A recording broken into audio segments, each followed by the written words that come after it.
प्रसाद यादव जी का हम स्वागत करेंगे। माननीय मंत्री युवा रोजगार एवं कौशल विकास श्री अरुण शंकर प्रसाद जी का, आदरणीय मुख्य सचिव बिहार श्री प्रत्यय सर का, आप सभी सम्मानित हमारे अधिकारी गण का बहुत बहुत स्वागत। साथ ही आदरणीय श्री रुकेश सर का भी बहुत बहुत स्वागत।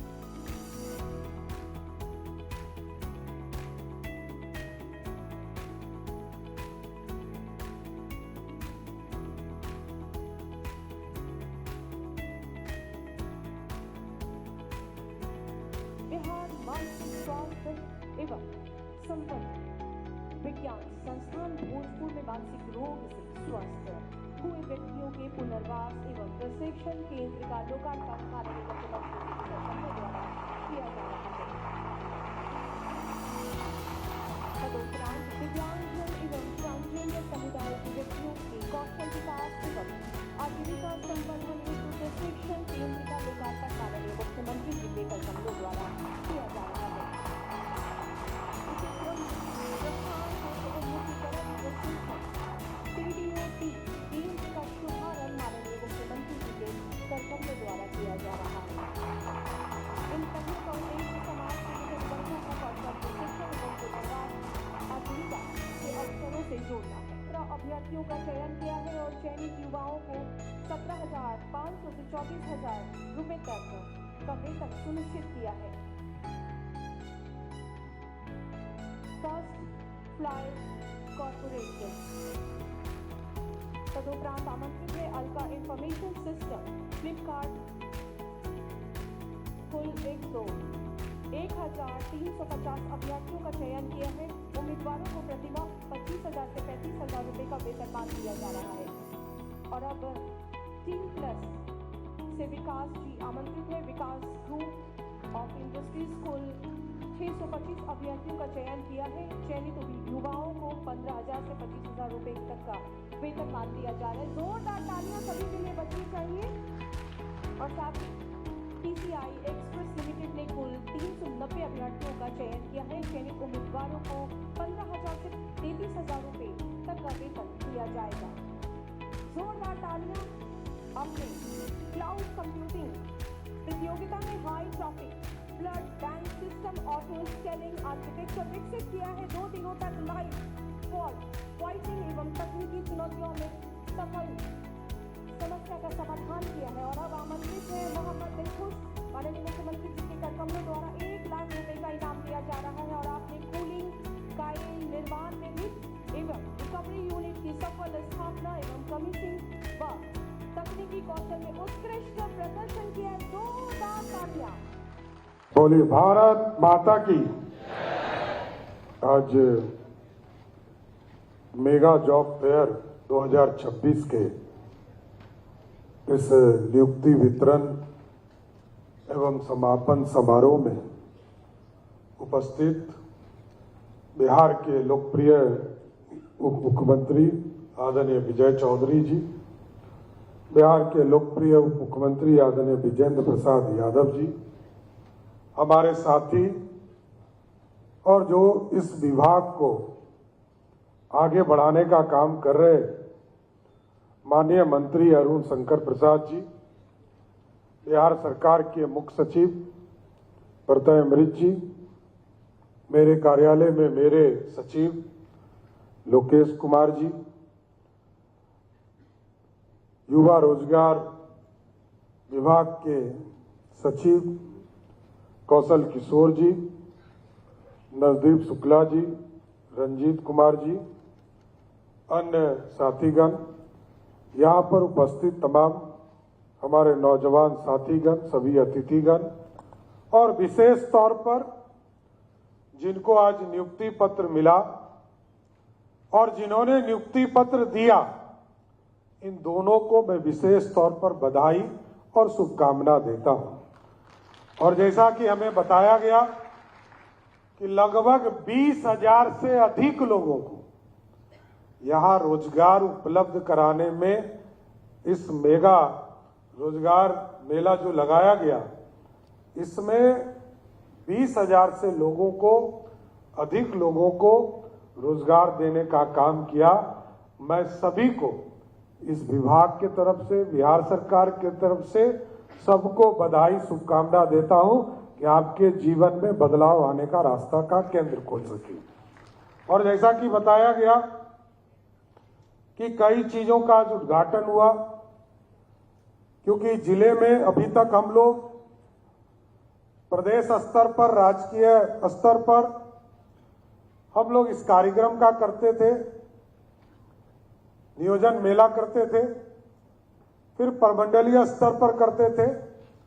और जैसा कि हमारे सचिव ने बताया कि पूरे बिहार के सभी जिले में हम लोगों ने तय किया है कि नियोजन मेला के लिए, नियोजन करने के लिए सभी जिले में इसकी व्यवस्था की जाएगी और अगले साल से प्रत्येक जिले में इस तरह का नियोजन मेला लगाकर वहीं पर लोगों को रोजगार देने का काम किया जाएगा।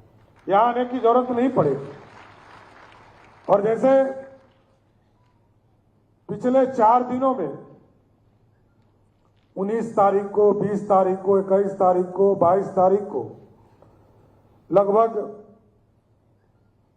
16,000 से अधिक लोगों को रोजगार दिए गए और कई महत्वपूर्ण उद्योगपतियों के द्वारा बिहार में जो उद्योग लगाए भी जा रहे हैं उसके बारे में भी कई चीजों की चर्चा हुई कि उनके लिए भी तमाम चीजों का शुरुआत करने का काम किया जा रहा है साथियों। और ये सबसे गौरव का विषय है कि हमारे लिए कि स्किल्ड होकर हमारे बच्चे बाहर भी जा रहे हैं, लेकिन मेरा मानना है कि अब वो उचित समय आ गया है जब हमारे लोग बिहार में रहना शुरू करें। और इसलिए मैंने कहा बिहार में रहना शुरू करें, क्योंकि जो अच्छे करने जा रहे हैं उनको तो जाना ही चाहिए, क्योंकि वो बिहार की प्रतिभा को बाहर बताने का काम करें। लेकिन कुछ लोग जो मजदूरी करने जाते हैं या अपने जीवन यापन के लिए जा रहे हैं, तो वैसे लोगों के लिए हम लोगों ने तय किया है कि 1 करोड़ सरकारी नौकरी और रोजगार अगले 5 वर्षों में बिहार की धरती पर देने का काम हमारी सरकार करेगा। और इसलिए कई लोग पूछते हैं कि 1 करोड़ लोग को देंगे कैसे। तो पिछली बार 2020 में तत्कालीन मुख्यमंत्री नीतीश कुमार जी ने घोषणा किया था कि 10 लाख सरकारी नौकरी और 10 लाख रोजगार देंगे। लेकिन हम लोगों ने जब काम शुरू किया साथ, हम लोग को गर्व भी होता है कि उस बिहार को हम लोगों ने देखा था। यहां विजेंद्र बाबू बैठे हैं, आदरणीय विजय चौधरी जी बैठे हैं। याद कीजिए उन दिनों को भी मैं स्वयं, ये लोग तो बहुत पहले सदन में आ गए थे। विजय बाबू 82 में सदन में आ गए, विजेंद्र बाबू 90 में सदन में आ गए, मैं 99 में आया।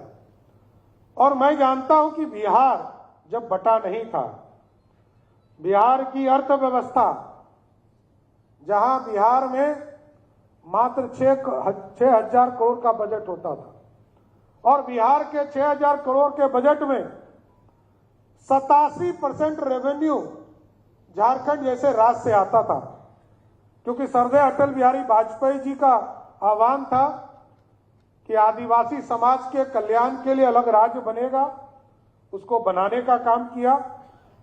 और उसके पहले याद कीजिए टाटा भी यहीं था, बोकारो भी यहीं था, माइंस का पूरा रॉयल्टी भी इसी राज्य को मिलता था और लगभग 2/3 हिस्सा सिर्फ रॉयल्टी से आ जाता था। सरकार को टैक्स की चिंता नहीं करनी पड़ती थी। और बिहार क्योंकि कुछ नया उस दौर में नहीं होता था, लेकिन बिहार बदला। 2005 में आदरणीय तत्कालीन मुख्यमंत्री नीतीश कुमार जी, तत्कालीन वित्त मंत्री सरदेव सुशील मोदी जी ने बिहार को व्यवस्थित करना शुरू किया।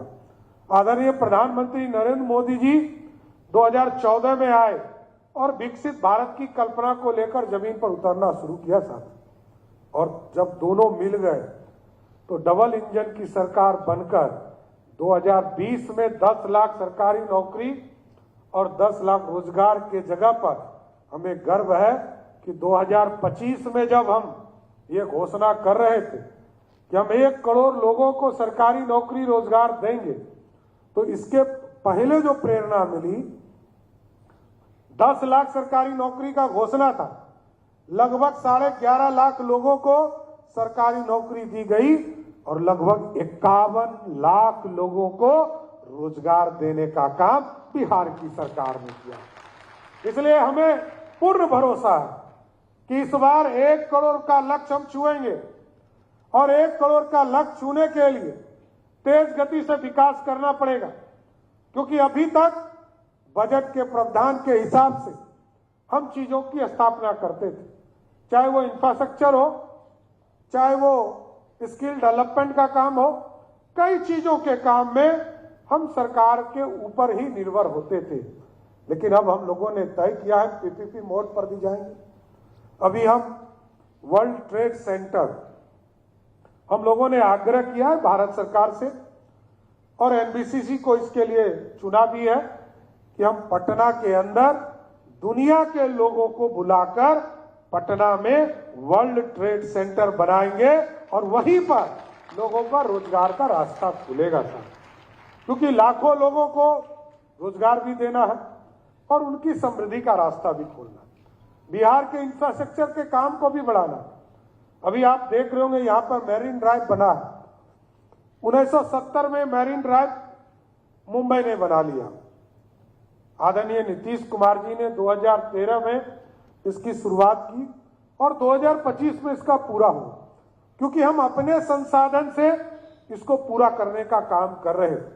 लेकिन अब हम लोगों ने तय किया कि पिछले बार 6000 करोड़ से मैरीन ड्राइव लगभग 21 किलोमीटर बना था, इस बार हम लोग सोन नदी के कोइलवर से शुरू कर रहे हैं और इसको पूरे गंगा के स्ट्रेच पे भी लाने का काम किया जाएगा। और अभी जो हम लोगों ने स्वीकृति दी है, लगभग 126 किलोमीटर का मैरीन ड्राइव हम बना रहे हैं, जो लगभग 70,000 करोड़ के इन्वेस्टमेंट से होगा और उसमें सिर्फ राशि 70,000 करोड़ में 20,000 करोड़ रुपया बिहार की सरकार का लगेगा और 50,000 करोड़ प्राइवेट पार्टी लगाकर यहां पर रोजगार देने का काम करेंगे साथी। ये रास्ते खोलने पड़ेंगे।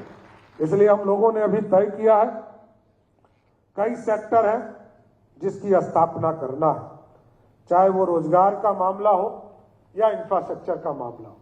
उद्योग के सेक्टर में हम फोकस नहीं थे, क्योंकि हम बेसिक चीजों को बिहार की जनता तक पहुंचाने का काम कर रहे हैं। और आज हमें बताते हुए खुशी हो रही कि आप देखिए, दुनिया में किसी इलाके में आप चले जाइए, बिहार एक अनोखा प्रदेश है जिस प्रदेश में 5 रुपये में पॉलिटेक्निक की पढ़ाई और 10 रुपये में इंजीनियरिंग की पढ़ाई, दुनिया के किसी में आप कोने में चले जाइए, सरकारी जो हमारे इंजीनियरिंग कॉलेज हैं इसको हम आगे बढ़ाने का काम कर रहे हैं। और यहाँ पर अब हम लोगों ने आगे जोड़ा है, इसको लैंग्वेज क्लासेस शुरू किया है। जिनको बाहर जाना है, जिस भी थर्ड लैंग्वेज में उनको अपने जीवन को जोड़ना, कहीं जापानी पढ़ना है तो जापानी पढ़ाने की तैयारी हो रही है, कहीं फ्रेंच की तैयारी हो रही है, और इंग्लिश और हिंदी तो हमारे बच्चों को पूरे भारत में काम करने के लिए आवश्यकता पड़ती है, इसलिए इसको तो करना ही पड़ेगा। इसलिए हम लोगों ने सुशासन के लिए, न्याय के साथ विकास के लिए और विकसित भारत में अपना योगदान देने के लिए हम लोगों ने पूरी व्यवस्था को एक तरह से कंप्यूटराइज किया, ऑटोमेटिक सिस्टम पे लाया। हम सहयोग पोर्टल लाए, सहयोग शिविर करते हैं, चाहे वो पहला मंगलवार हो या तीसरा मंगलवार हो। हम लोगों ने तय किया कि कोई आवेदन दे, क्योंकि लोग समस्या में ही घिरे रहते थे। छोटे छोटे इशू के लिए लोगों के पास जाना पड़ता था। लेकिन मुझे खुशी है कि अभी तक सभी पदाधिकारियों ने पूरी तरह सहयोग किया और सहयोग कार्यक्रम में लगभग 6,42,000 आवेदन आए, जिसमें से 90% आवेदन का निष्पादन किया गया और साथ ही साथ जो समय था, डेडलाइन था, 10 दिन में इसमें नियम है कि किसी ने 10 दिन में यदि कोई आपके आवेदन पर ऑर्डर नहीं किया तो 11वें दिन ऑटोमेटिक उसको पहला नोटिस चला जाता है। ये लगभग 9,500 लोगों को अभी तक हमको नोटिस देना पड़ा। दूसरा नोटिस लगभग 650 लोगों को 20 दिन के बाद यदि आपके आवेदन पर कार्रवाई नहीं किया तो वैसे स्थिति में उनको दूसरा नोटिस देना पड़ा। तीसरा नोटिस 25 दिन पर है, जिसमें मात्र अभी तक 300-350 लोगों को नोटिस देना पड़ा।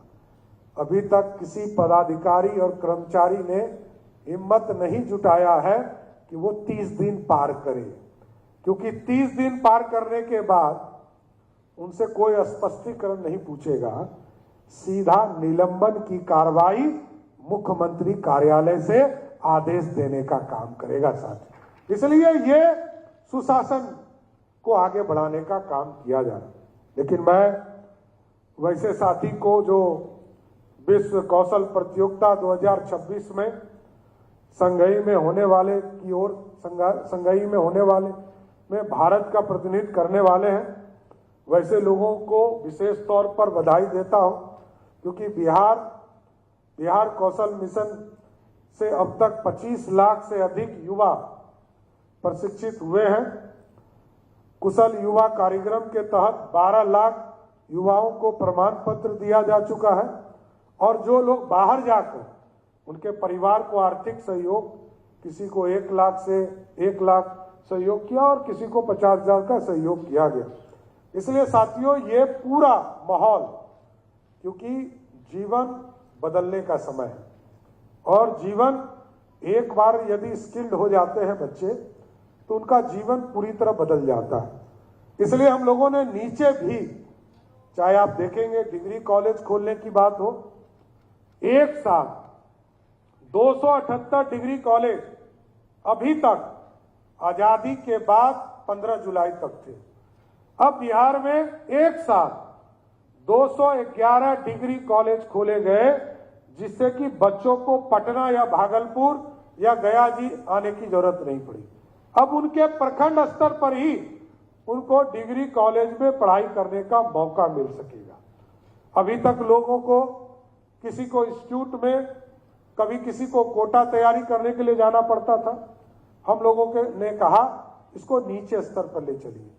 551 जगह पर हम लोगों ने मॉडर्न स्कूल खोला और मॉडल स्कूल में हम लोगों ने उसमें से 415 में लाइव क्लासेस भी शुरू किया कि हमारे बच्चे वहां पढ़े और लाइव क्लासेस के साथ साथ हम टीचर की भी व्यवस्था कर रहे हैं कि जो टीचर वहां पढ़ाएगा लेकिन कोई घर जाकर रिवीजन करेगा, होमवर्क करेगा, तो उस समय यदि उसको टीचर की जरूरत पड़ेगा तो वैसे सभी मॉडल स्कूल के बच्चों को उनके घर से उसको जोड़ा जाएगा और रात के 11 बजे भी यदि ऑनलाइन वो टीचर खोजने का काम करेगा तो उसको रात के 11 बजे भी टीचर बिहार की सरकार उपलब्ध कराने का काम करेगा साथी। इसलिए इस पूरे कार्यक्रम के माध्यम से मैं सबको बधाई भी देता हूं, शुभकामना देता हूं।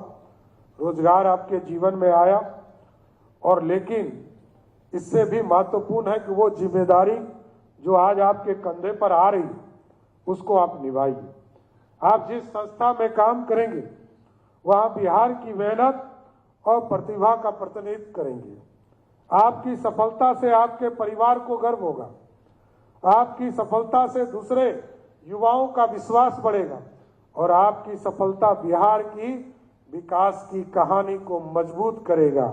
इसलिए आइए हम सब लोग, सभी नौजवान जिनको आज नौकरी मिला है, वो प्रेरणा दे दूसरे नौजवानों को कि आप अपने जीवन में खुशहाली यदि चाहते हैं, स्किल्ड भी हो, कौशल युक्त हो और अपने जीवन को बदलने का काम करें। सीखना सब दिन पड़ेगा, किसी भी उम्र में आइए आपको सीखना पड़ेगा। आप देखिए, आज से 25 साल पहले लोग ये आंदोलन चलाते थे कि कंप्यूटर आएगा तो हमारे लोगों की नौकरी चली जाएगी। आज जीवन बदला, एक एक लोगों को कंप्यूटर सीखने की आवश्यकता पड़ गई, इंटरनेट आने का जरूरत पड़ गया। और आप देखिए, मोबाइल जब पहली बार इस पटना में मोबाइल लॉन्च हुआ था, उषा फोन के तौर पर, उसके पहले पेजर आया था, सिर्फ मैसेज मिलता था, उसके लिए 8 रुपया लेता था। और उषा फोन आया तो इनकमिंग में 8 रुपया देना पड़ता था, आउट गोइंग में 16 रुपया देना पड़ता था। और आज ऐसी परिस्थिति बनी है कि पूरे महीने में 100 रुपया में हमारा जीवन व्यवस्थित हो जाता है। और अब 1-2 लोगों के पास मोबाइल नहीं है, 1-2 लोगों के पास मोबाइल नहीं है, 120 करोड़ लोगों के पास बिहार में, देश में मोबाइल है। साथ ये जीवन बदल गया, जीवन की पद्धति बदल गई। पहले फेसबुक आया, इंटरनेट आया, ट्विटर आया, इंस्टाग्राम आया, अब तो एआई का जमाना आ गया। कोई यदि अमेरिका में आपके बारे में बोल रहा है और यदि एआई से आप जानना चाहते हैं तो तुरंत आपको बता देगा कि आपके बारे में अमेरिका में क्या चिंता कर रहा है, इंग्लैंड में कौन चिंता कर रहा है। इसलिए मैंने कहा कि सबको लगातार अपने जीवन में कौशल का काम करना पड़ेगा और जितने स्किल्ड होंगे उतना आगे बढ़ते रहेंगे। हर व्यक्ति के भीतर क्षमता है, हर व्यक्ति सम्मान के साथ जीना चाहता है, हर व्यक्ति अपने परिवार के लिए योगदान देना चाहता है। इसलिए हम तमाम बिहार के साथियों से, युवाओं से यही आग्रह करेंगे कि बिहार को बदलने में जो गौरवशाली इतिहास रहा हमारा, यही बिहार था जिसको मगध के रूप में जाने जाते थे, यही पटना था जिसको हम पाटलिपुत्रा के तौर पर जाने जाते थे। और गौरवशाली इतिहास दिया इसने स्वर्णिम काल दिया।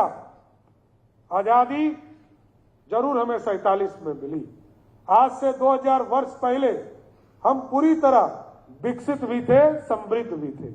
हम दुनिया को रास्ता दिखाते। नालंदा यूनिवर्सिटी यही था, विक्रमशिला यूनिवर्सिटी यही था, और सोने की चिड़िया कहने वाला देश जब कहलाया था तब भी इसी पाटलिपुत्रा की धरती से राज किया जा रहा था। इसलिए उस गौरवशाली इतिहास को लौटाना है। हम तमाम युवा पीढ़ी से, तमाम नौजवानों से, छात्र छात्राओं से और जो कंपनी यहाँ आई उनको भी विशेष तौर पर बधाई देते हैं कि आप हमारे नौजवान साथियों को अपने साथ जोड़ने का काम कर रहे हैं। बिहार विकसित होगा, बिहार समृद्ध होगा, तभी भारत समृद्ध होगा। और भारत समृद्ध होगा तो नरेंद्र मोदी जी ने जो सपना देखा कि 2047 में विकसित भारत और नीतीश कुमार जी के समृद्ध बिहार का सपना पूरा होगा और बिहार वालों के सपने को साकार किया जाएगा। इसलिए तमाम युवा मिलकर हम इस सपने को साकार करें। फिर से एक बार आप तमाम नौजवान साथियों को, लगभग 20,000 से अधिक जिनको नौकरी मिली, सभी लोगों को बधाई देते हुए, शुभकामना देते हुए अपनी बातों को विराम देता हूं। बहुत बहुत धन्यवाद।